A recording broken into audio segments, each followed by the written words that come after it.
देखो क्वाड्रिलैटरल्स ना अलग अलग तरह के होते हैं। क्वाड्रिलैटरल क्या है? Closed figure made up of 4 line segments. तो हमें मेन चाहिए टाइप्स ऑफ क्वाड्रिलैटरल। तो इसमें सबसे पहला जो हम पढ़ते हैं वो होता है ट्रेपीजियम। और ट्रेपीजियम में क्या होता है? सिर्फ one pair of opposite side is parallel. अब जैसे ये मैंने ए बी सी डी लिया है तो इसमें एक ही साइड एक पेयर पैरेलल होता है, बाकी नहीं होता। बाकी हो भी सकता है नहीं भी, लेकिन बात हम करते हैं सिर्फ एक की। जब एक पेयर पैरेलल होता है तो उसको हम कहते हैं, एक पेयर अपोजिट साइड का क्वाड्रिलैटरल में पैरेलल होता है, हम उसे कहते हैं ट्रेपीजियम। और ट्रेपीजियम में देखो जब ये पेयर है पैरेलल है तो बस हमारे पास ये रिजल्ट आता है, angle A plus D is equal to 180 और एंगल बी प्लस सी 180। क्यों? Interior consecutive angles. दूसरा हमारा होता है parallelogram.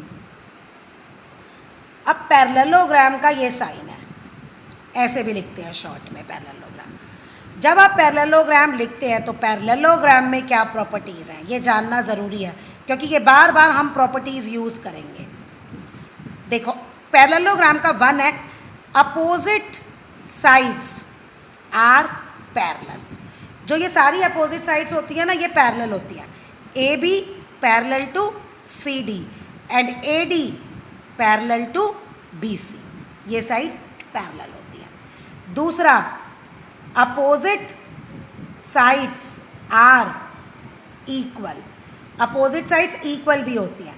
A B is equal to C D and A D is equal to B C. ये opposite sides equal भी होती हैं, पैरेलल भी होती हैं और इक्वल भी होती हैं। Opposite angles are equal. अब ये आपका पैरेललोग्राम है, इसमें opposite angle A is equal to C, B is equal to D, A is equal to C, B is equal to D, ये होता है। Fourth point, diagonals are not equal. Diagonals जो हैं वो इक्वल नहीं होते। ये आपका A C not equal to B D, A C not equal to B D, ये इंपॉर्टेंट पॉइंट है। कहाँ कहाँ आएगा ये बताया जाएगा आपको। ओके, अच्छा अब हमने पढ़ा ट्रेपीजियम में एक ही पेयर पैरेलल होता है और पैरेललोग्राम में दोनों पेयर पैरेलल होते हैं। तो all parallelograms are trapezium but all trapeziums are not parallelogram, ये है। अब आपका आता है नेक्स्ट रेक्टेंगल। अब देखो रेक्टेंगल को मैं कैसे डिफाइन कर रही हूँ। रेक्टेंगल की एक्चुअली डिफाइन है, rectangle is a parallelogram with one of its angle is 90 degree. मैं रिपीट कर रही हूँ, rectangle is a type of parallelogram with one angle 90 degree, यानी सिर्फ एक एंगल 90 होता है। तो देखो अगर हम रेक्टेंगल की प्रॉपर्टीज़ करें तो वो पैरेललोग्राम वाली प्रॉपर्टीज़ आ जाएंगी। अपोजिट साइड्स आर इक्वल होती हैं इसमें, अपोजिट साइड्स आर पैरेलल, वो दूसरी प्रॉपर्टी वो भी आ गई। Opposite angles are equal. अब देखो जब अपोजिट एंगल्स इक्वल होते हैं तो एक एंगल 90 है, उसके कॉरस्पॉन्डिंग सी भी 90 हो गया, और अब A plus D 180 interior consecutive angle. जब ए 90 है और दोनों का सम 180 है तो डी भी 90 आ गया और डी से बी भी 90 हो गया। तो all four angles are 90 degree. तो वो आपको जो जब अभी तक जो आपने पढ़ा है 8th तक, सॉरी 7th में तक पढ़ा है, तो उसमें क्या पता था आपको रेक्टेंगल का? सिर्फ अपोजिट साइड्स आर इक्वल, भाई लेंथ लेंथ के इक्वल है, ब्रेड्थ ब्रेड्थ के इक्वल है, और सारे एंगल्स जो हैं all four angles of rectangles are 90। तो वो यहाँ से आया है, एग्जैक्ट डिफाइन अब 9th में आई है। तो वो सारी प्रॉपर्टीज़ जो हैं हमारी वो तो पैरेललोग्राम वाली होल्ड हो गई, लेकिन ये 4th वाली इसमें होल्ड नहीं होती। जैसे ही पैरेललोग्राम में एक एंगल 90 हुआ या डायगोनल्स इक्वल हुए तो ये क्या बन जाएगा? रेक्टेंगल। समझे? रेक्टेंगल में डायगोनल्स आर इक्वल, बस ये वाली प्रॉपर्टी पैरेललोग्राम वाली होल्ड इसमें नहीं होती। इसमें A C is equal to B D है।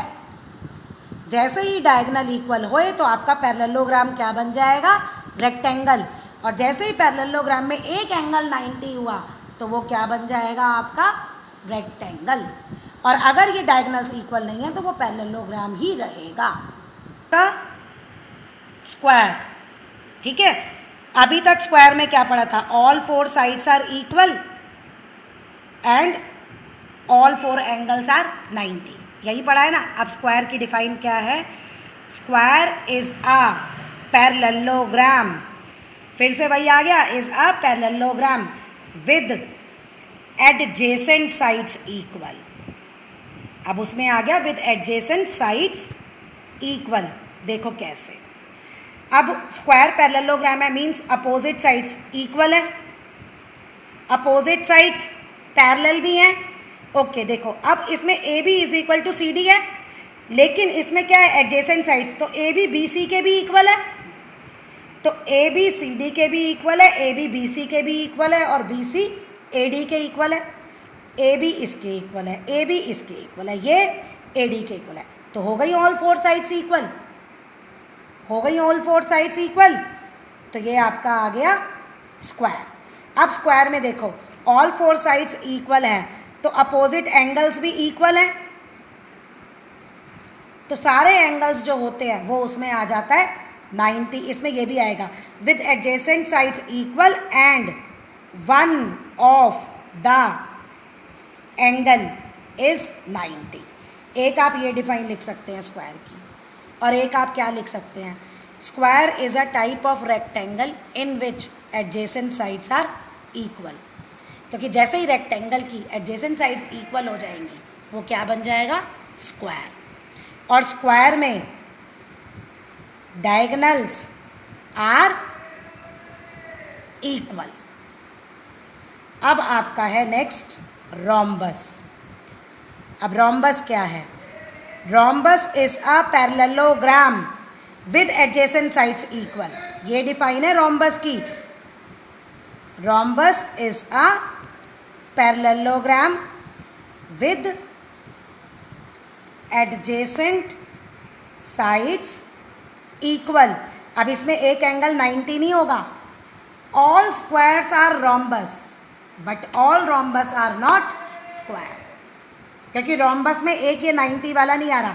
अब क्वेश्चन ये है कि एक तो हम 90 पे डिस्टिंग्विश कर सकते हैं, और एक हम किस पे डिस्टिंग्विश कर सकते हैं, डायगोनल्स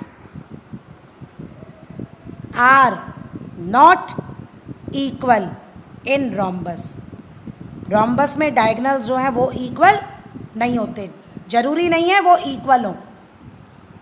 ओके, तो अब अगर स्क्वायर और रोम्बस को आपको डिस्टिंग्विश करना है तो रोम्बस में आपको दिखाना पड़ेगा डायगोनल्स इक्वल नहीं है, और स्क्वायर में आपको दिखाना पड़ेगा डायगोनल इक्वल है, या यहाँ पे एक 90 आ रहा है और यहाँ पे एंगल 90 नहीं है। तो ये डिफाइंस हैं, इन डिफाइंस की जो मैंने बताई है वो लेके हम फिर प्रूफ करेंगे।